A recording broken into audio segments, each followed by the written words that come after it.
It's the last call to enter ABMP's Massage is for Everybody contest for a chance to win one of 10 $1,000 awards. Massage therapists know better than anyone the healing benefits of bodywork are not just a luxury experience afforded a lucky few. Rather, massage is for every body. In a short essay or video, share how you expand access and elevate the profession by bringing massage to your community and underserved populations. Hurry, because this year's contest closes June 1st. Visit abmp.com/massage-week-intro today. At Heights Retreats, massage therapists build stable and meaningful careers rooted in wellness and care. A place where therapists are dedicated to delivering exceptional care to the guests, not to filling their schedule. Heights Retreats care deeply about their therapists, our profession, and wellness itself. Grow with Heights as they evolve into a wellness-driven future.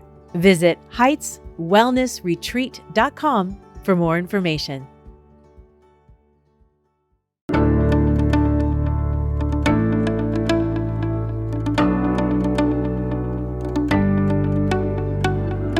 Hello and welcome to the ABMP podcast. I'm Kristin Coverly, ABMP's Director of Professional Education, and I am so happy to be hosting this episode. Thank you for joining.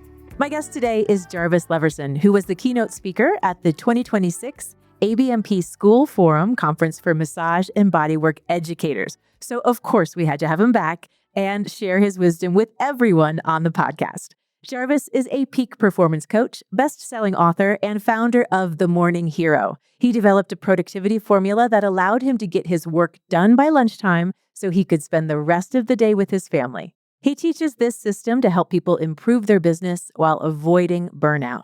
Jarvis co-authored the book Peak Performance: Mindset Tools for Sales and wrote the recently released Every Damn Day. Learn more at themorninghero.com. Welcome to the ABMP podcast, Jarvis. Thank you, Kristin. You have a radio voice. Have you ever thought about doing voiceover? You sound like you should be on commercials. Oh my gosh, I love that. That'll be my new goal for 2026. Yes. I think you've got a new career ahead of you. Jarvis, I'm so happy you're joining us, and we're going to jump right into it. And let's start with your origin story. What motivated you to create The Morning Hero? A lot of pain, a lot of suffering. I think that I'm getting into reading the Bible, and every morning I just go and I pull a random. I just literally open the Bible and just go straight to whatever I'm led to look at that day. And this morning I opened it up to John 1, and the very first paragraph of that book talks about trials and tribulations, and it says that you are blessed to have trials and tribulations because they mature you and make you complete and whole. And rest assured that be glad while you're in the trial, because on the other side, you will receive the crown of glory. That's literally my story. I went through a lot of trials and tribulations to become matured and complete to get the crown of glory. And I think a lot of people, we all have a hero's journey, and it's hard to realize it in the moment, but you're going through that for a reason. And it's to make you complete and whole so that you can get to where you're supposed to go. And so that's really kind of how I became the morning hero, was because I went through a period of my life where I was not the morning hero. I was not productivity. I was not doing the things I should. And it led me to a dark place. And so I was a career professional for 15 years in sales, and I was President's Club. I was the number one sales rep at my company. I had all the toys. I had a Mercedes-Benz. We lived in a penthouse. And on the outside, you would think that my life was spectacular. But for some reason on the inside, I wasn't fulfilled. I wasn't necessarily happy. I was really just kind of going through the motions. And I never really felt, I was kind of looking around like, gosh, there's got to be more than this. And so I started seeking fulfillment in the wrong places. I started going out with friends and started drinking every night. And that's where I was seeking happiness. And I found it in things that were sabotaging me. And that started to erode everything in my life. Everything started to unravel. My career unraveled, my relationship unraveled, everything I had built up started to unravel. And to a point, I lost it all and found myself with no home to go to, no job to go to, and I had to move back in with my mother in her basement. And so I was at that point, I was 35 years old, and I had to rebuild my life all over again. And then I got a note. I tell this story in my keynote where I got a message from LinkedIn saying, "Go look at what your friend is doing. Go look at his new job title and congratulate him." And so I go and I see he was now the CTO of this software firm. And so me and him graduated together. We started our careers together. We're good friends, but then we lost touch and I hadn't seen him in a while. And this is 15 years later, I had lost touch with him. And he was now the chief technology officer of this company. And while I was homeless living in my mom's basement. And it was a wake up call. It was a wake up call that showed me what my potential was because we were on the exact same trajectory in life. We had the same opportunities, the same talents, the same knowledge, the same intellect, the same people in our corner. We had everything going for us. And then somewhere along the way, I started to taper off. And he kept going and he kept ascending to his highest being while I started kind of just sinking into nothingness. And that was a wake up call in my mom's basement. It was like the Lord was showing me, Jarvis, I had this life planned for you too. Like I gave you every gift I gave him. You need to start living up to your full potential. You need to start utilizing everything I gave you. Stop wasting your potential. And that was my kind of like rock bottom moment. Like, damn, like I am way far off path. And so I started aggressively seeking what does it look like to get back on my highest potential? What does it look like to live up to who I'm supposed to be, to answer my call for greatness? And I started reading and I started studying great people. I started studying Kobe Bryant and Tony Robbins and Oprah Winfrey and Michael Jordan and Warren Buffett. And I started reading their biographies and I wanted to know what was the mindsets, what was the habits, the rituals, the beliefs they had that allows them to do things better, far above what other people can achieve. And I started to notice a trend that they all woke up early and won the morning. Kobe Bryant was in the gym an hour before practice every day at 4 a.m, shooting 1,000 free throws before the next person walked in. Warren Buffett got up at 5 a.m. and he would read corporate financial reports. Tony Robbins, he was up at 5 and he was doing his meditation and prayer and getting his energy right. Like everyone had their own separate rituals, but they all had one thing in common. They woke up early and they won the day before anybody else got a chance to take their energy away. And I started to say, and at that point in my life, I was waking up at like 8 a.m, 9 a.m, because I didn't really have anything to wake up to. And I said, let me give this morning thing a try. There's got to be something to it. There's no denying that there's this common thread across all these billionaires. They must have something figured out. If it works for them, why won't it work for me? And so that next day, I was like, I'm going to wake up at 5 a.m. And that next morning, I woke up at 4:57 a.m. Now, prior to that, I was not a morning person. So I literally was I was kind of saying it sarcastically. Like, yeah, you know what? I'm going to wake up at 5 a.m. tomorrow. Not really thinking I'm going to wake up at 5 a.m. And that next day I woke up at 4:57 with energy and like ready to go. And first time in my life, I experienced like peace and quiet and stillness. And like, there was no obligation. There was nothing I had to race off to. I just had time. It was like the first time I could just sit peacefully with just time. And I sat there and I prayed and I meditated and I pulled a journal out and I just started writing my goals and coming up with what Jarvis 2.0 was going to look like and started putting together business ideas. And then opened up my laptop and I started doing some of the things on that list. I started researching some of the topics I had brainstormed about. Then I went to the gym and came back. And by the time I got back, it was 7 a.m. in the morning. And I'm looking around, I'm like, my mom is still asleep. The house is still quiet. The birds aren't even chirping yet. Like I got so much done. Like I've done a full day already and it's only 7 a.m. Like I was like, this is the secret. Like this is how you can squeeze more out of life. It's like I turned one day into a whole week. Like I did I broke that day into 5 separate parts to 5 separate days. The first day was over by 7 a.m. I was like, there is something to this. This is magic. And lo and behold, that's kind of where everything changed in my life. So those business ideas turned into a business, and I moved back to San Diego, and I started a commercial real estate company here in San Diego. At the time, I was in my heaviest and most depressed weight. I lost 20 pounds. I got back into the best shape of my life. I attracted the love of my life back into my life. And so every area of my life, my wealth, health, and relationships all expanded from this one concept of getting up early in the morning, setting my intentions for the day and going out and attacking the day before anybody else wakes up. And now I started going out and just preaching that message to the world that every morning you can be a hero, starting with your mornings. And so that's kind of where the name The Morning Hero comes from. So I believe that we all are superheroes. Superman, he goes into a booth. Prior to him going into that booth and turning into a superhero, he was Clark Kent. Like, he was just a little flimsy reporter. He couldn't really do much. However, whenever he stepped into that call booth, something happened where he emerged with superpowers. And I believe your morning is your call booth. You get up in the morning, you step into that booth alone, set your intentions, get prayed up, fired up, and ready to go. And you step out and you are a new person. And you can go off and you can jump leaps and bounds. You can go faster than a speeding bullet. you can take on the villain of the day because you've got your power. And so that's the message of the superhero, the morning hero. Get up and win that morning, and you'll win the day. I love that. And I love that you took all of your experiences, good and bad, the research you did, the incredible experience you had that first morning you woke up, how eye-opening what that was, and then you created your strategies around that.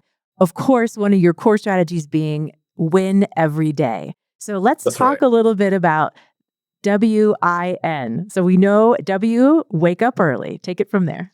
Yes. So that's the core piece of it. You got to have more time. If you wake up right into your first thing that you have to rush into, then you don't have time to get your footing for the day. I call it anchoring the day.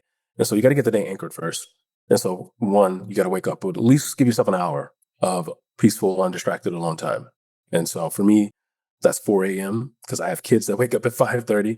I'm not saying everyone needs to be up at 4 a.m., but depending on your life circumstance, whatever time you need to wake up to give yourself an hour of peace before you have to start doing something, that's what time you should wake up. And so the W stands for wake up early. The I stands for set your intentions. And being intentional just means that there's an alignment between the things that you say you want and your behaviors and the things you do. And for a lot of people, there's not an alignment there. They say they want one thing, but they do something else. And so being intent, I think that comes from not setting your intentions every day. So setting intentions clearly means it's just you have a very clear idea of what you want, and then you break that down into what do you have to do to get it. And so I have this kind of intention setting process every morning where you write your goals and then you come up with your non-negotiables for the day. And so that's sitting in front of a journal and just really just kind of, I kind of pray and meditate first because I kind of listen for guidance before I just go into planning my day.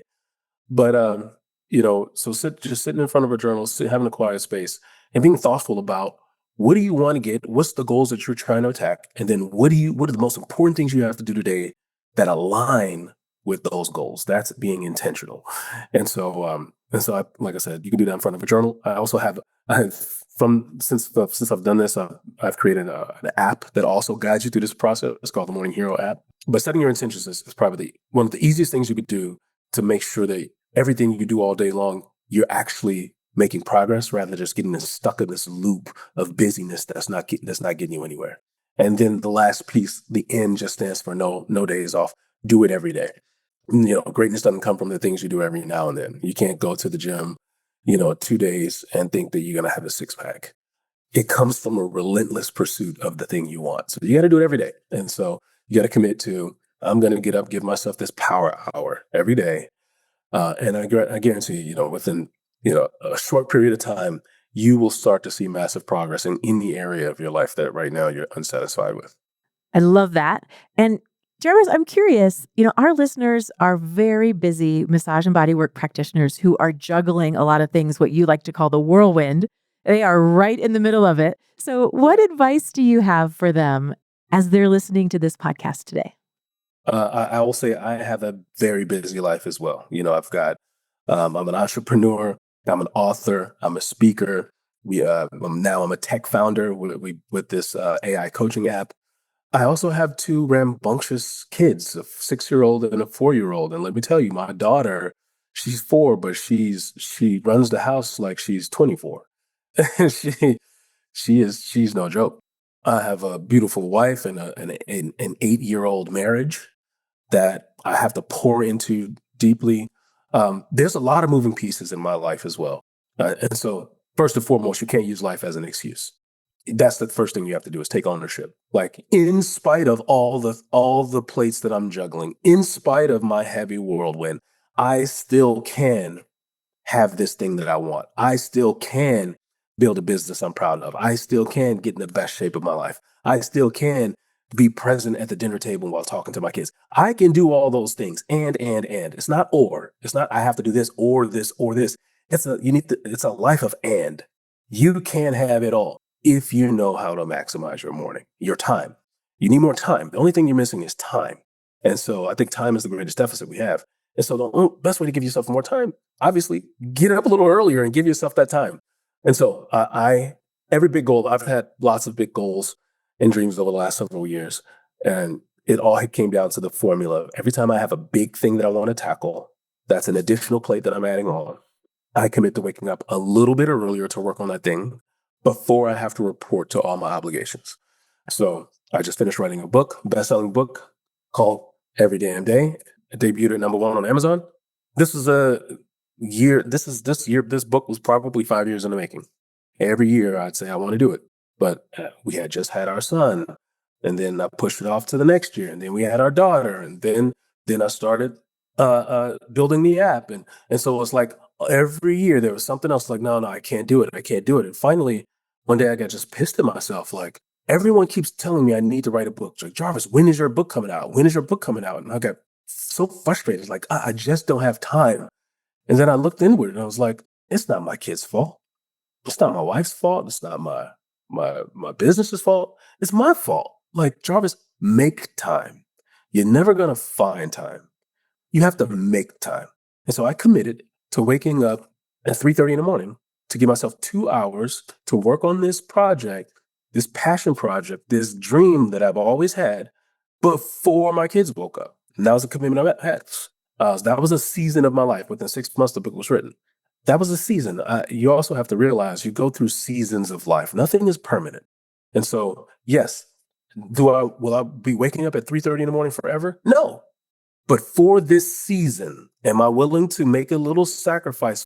Yes, I am. And so you recognize that you may be going through a season, or you may be approaching a season, and that season might require an extra level of commitment, an extraordinary level of sacrifice. Anyone that tells me their life is too busy, I am a product of no excuses. If you really want this thing, get up a little earlier and do it.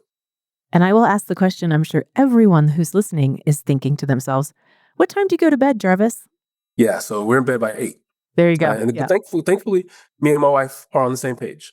She is also a morning. As a matter of fact, she's the original morning hero. She was waking up early before I was. But we put the kids down. We put the kids down at 7:30, and we are like militant about that. Like the kids they're up, they're rowdy, they want to stay up a little more. They want to watch some Bluey. Like, oh, it's 7:30. Alarm just went off. Everything shut down in the room. They're crying. They're screaming. No, like we are militant. 7:30 on the dot. They are down because we need to be down. And so we're down at 8. Now, of course, I don't go straight to sleep. Sometimes I have to read, or we'll have a little bit of downtime. Last night I gave my wife a foot rub on the couch for a little bit before. And so 8 to 9 is what we call our power down hour. And so by 9, we are definitely snoring by 9. Most of the time by 8:30, we're knocked out. But yeah, that's the big thing. You getting up early is just a product of going to bed early. Jarvis, I want to thank you so much for joining us on the ABMP podcast and sharing all of your energy, your excitement, your tips and tools, and also being really vulnerable about your story and talking about how this evolved from a place of challenge. I think that's incredible. I hope people are inspired by it. And so thank you again for being here and sharing everything you did today. Thank you so much, Kristin. It was awesome. Listeners, learn more and connect with Jarvis at themorninghero.com. Thanks for joining us.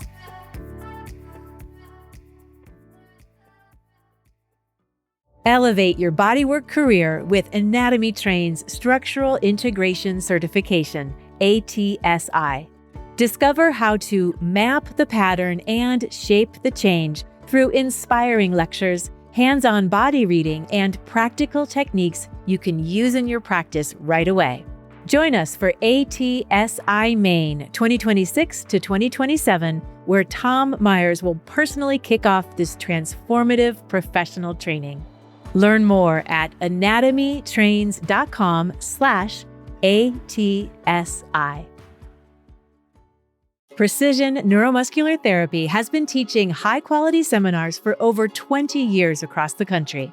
Founded by Doug Nelson, PNMT uses problem-solving skills and precise treatment options to get powerful results for your clients. PNMT seminars focus on honing your assessment and palpation skills to precisely target the source of your client's pain while understanding the why behind the what. Meet us in a hands-on seminar or online in the PNMT portal and let us join you on your learning journey. Learn more at pnmt.org.